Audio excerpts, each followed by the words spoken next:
Hello students, today I am going to deal with the topic meristematic tissue. What is meristematic tissue?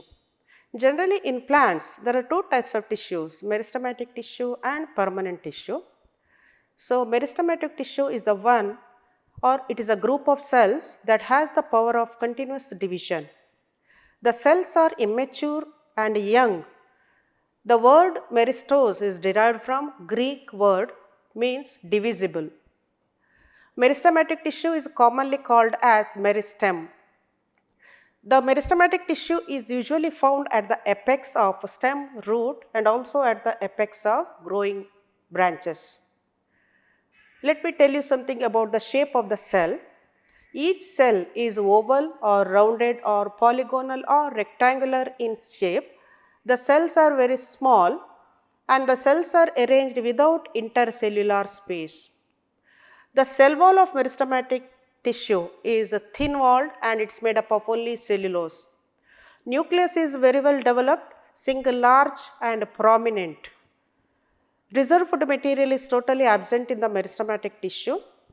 Cell division is very vigorous, high capacity and continuous cell division takes place, and the meristematic cells are considered as the metabolically active cells, and these are considered also as the fastest respiring tissue in the plant kingdom.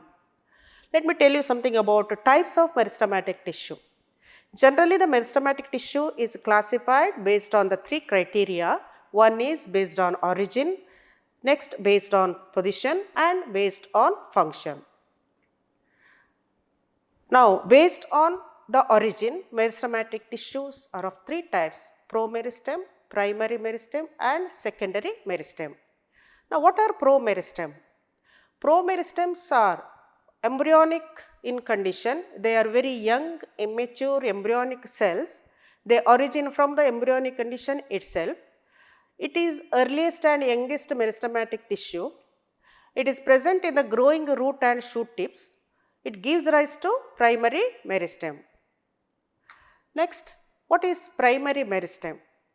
The primary meristems actually origin from promeristem. They are originated from the promeristematic cells, usually at the apex. The cells of the primary meristem are always active and dividing. They are present below the promeristem in the shoot and root tip and also in intercalary position. Primary meristem give rise to secondary meristem and primary permanent tissue. Then we will study secondary meristem. What is secondary meristem? The secondary meristem is the one which is developing in the later stages of life at the time of secondary growth. So, the secondary meristem helps in secondary growth. It is developed later in the lifespan of the plants and it gives rise to secondary permanent tissue, and the secondary permanent tissue contributes in the thickness development or increase in the thickness of the stem. That increase in the thickness of the stem is called secondary growth. Next we will study what are the types of meristematic tissue on the basis of position. So based on the position, the meristematic tissues are classified into three types: apical meristem, intercalary meristem and lateral meristem. Let me tell you what is apical meristem. Apical meristem, it is present at the apical parts of plants such as root tip and shoot tip. It helps in increase in the height of the plants. Apical meristem has two distinct zones: promeristem zone, which contains group of dividing cells, or we can call it as apical initials; meristematic zone, which contains protoderms, or we can call it as epiderm, procambium or primary vascular tissue, and ground meristem. It is nothing but cortex and pith.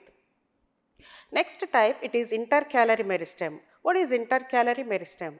Usually intercalary meristem is present in the intercalary position in the leaves and internode. It is a part of apical meristem. It also adds to the height of the plants, and it is this intercalary meristem. It helps in elongation of the internode, which results in the entire stretching of the stem axis. Intercalary meristem commonly present in monocots such as grass, pines, sugarcane, maize, etc. The third category, that is lateral meristem. What is this lateral meristem? Usually the lateral meristems are occupying the peripheral position or they are present on the lateral side of stem and root. It helps in increase the diameter or thickness of the plants. Example for lateral meristem, vascular cambium, that is primary meristem in stem, and cork cambium, or it is also called as a secondary meristem in dicot stem. The types of meristematic tissue based on the function, they are of three types: protoderm, procambium and ground meristem. What is protoderm? Protoderm, it actually helps in mechanical injury. It is also protective in function. It gives rise to epidermis layer. It is the outermost meristematic tissue. So, on the whole we can say that the meristematic tissue which is going to develop into future epidermis, or the epidermis which is protective in function, which protects the plant body from the mechanical injury. This is called as protoderm. Next one, procambium. Procambium is nothing but the meristematic tissue which are going to develop into the future vascular tissues like xylem and phloem. We all know xylem is the water conducting tissue and phloem is the food conducting tissue. So, this xylem and phloem collectively called as vascular tissues, which are actually derived from the embryonic meristematic cells. So, those meristematic cells which are going to develop into future vascular tissue are called as procambium. So, it gives rise to vascular tissue like xylem and phloem. It is the innermost meristematic tissue because the xylem and phloem are occupying the centralmost position in the plant body. Last one, ground meristem. Ground meristem, it helps in, or it has got various functions. It gives rise to cortex, endodermis, pericycle, pith and also the hypodermis.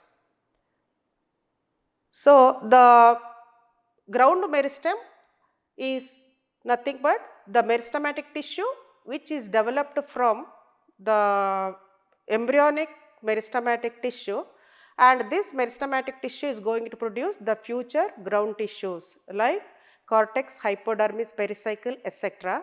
This ground tissue is collectively known as non-vascular tissue. That is all for today. Thank you.